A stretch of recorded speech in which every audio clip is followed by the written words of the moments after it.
Hey there, thank you so much for coming back to join me for this week's hair care review. Today's a serious video.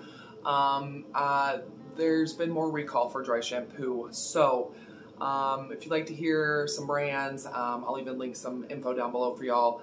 Then please keep on watching. Like I said, this is really serious, so yeah.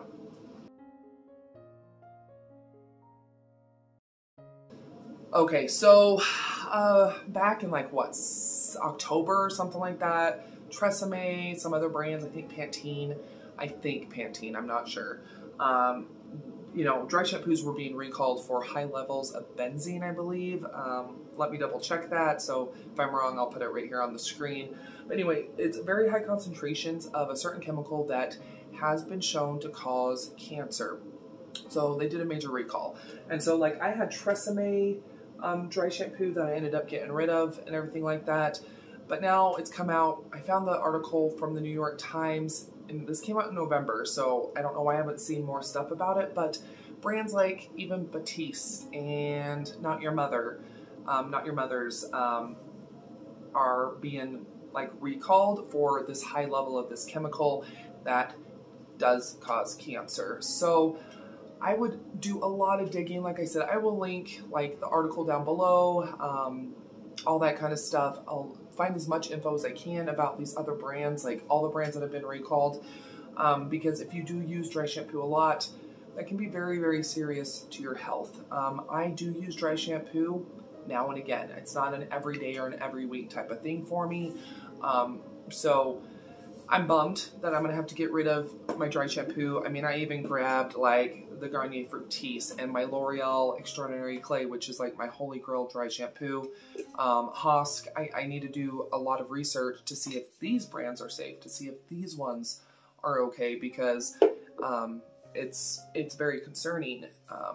So I just wanted to come on here and just give you more info about this recall. I would definitely, if you have dry shampoos in your home, definitely use one of the things down below to make sure that the ones that you have are safe. If you're just completely freaked out, because I'm kind of freaked out, I'm going to be real honest. I'm not trying to like panic anybody, but I'm, and that's how it kind of starts, is this certain item will be recalled of this brand, and then it just starts trickling down, and then it's realizing, oh, all the lettuce has salmonella or whatever. You see that a lot during the summer.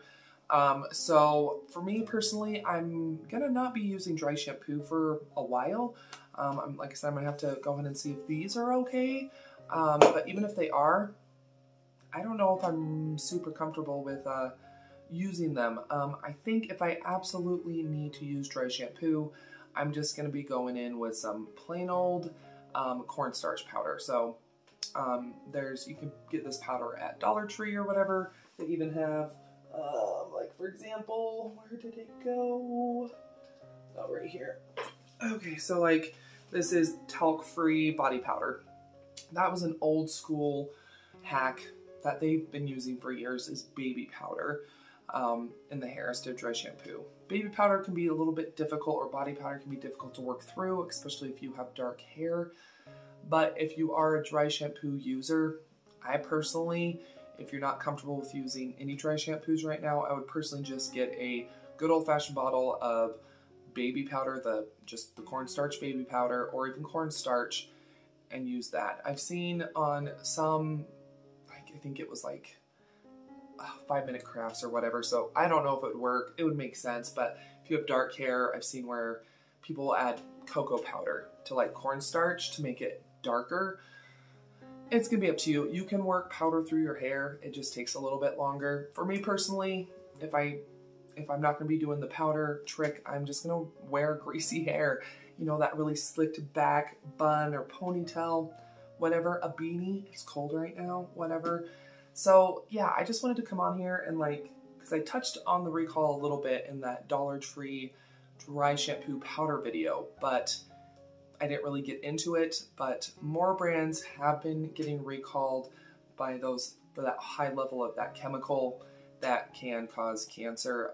When they're doing a major recall, you do know it's serious, because brands don't want to do recalls. Brands don't want to put that kind of attention on themselves. So it is important. Definitely use one of the things down below that's going to be in the description box use one of those to go in and see if your dry shampoo is being recalled or not.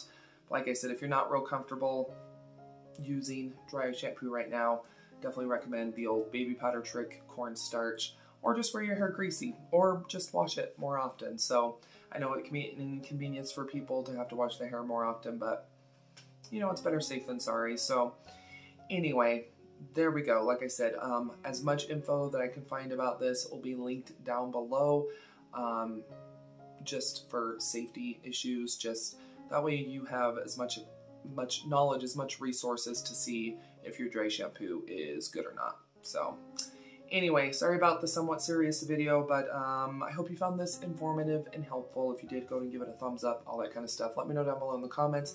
If you've just gotten rid of your dry shampoo, kind of like what I've done with some of my other brands, are you going to be using shampoo or dry shampoo, or are you just going to be kind of taking a pause?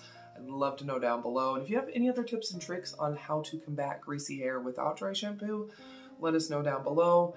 And if you did enjoy today's video, if you found it helpful, I do upload 7 days a week all about budget beauty, and unfortunately sometimes recalls and unfortunate situations is part of beauty. So anyway, make sure you subscribe if you would like to, and I appreciate you stopping by. Another video should start autoplaying here in a moment.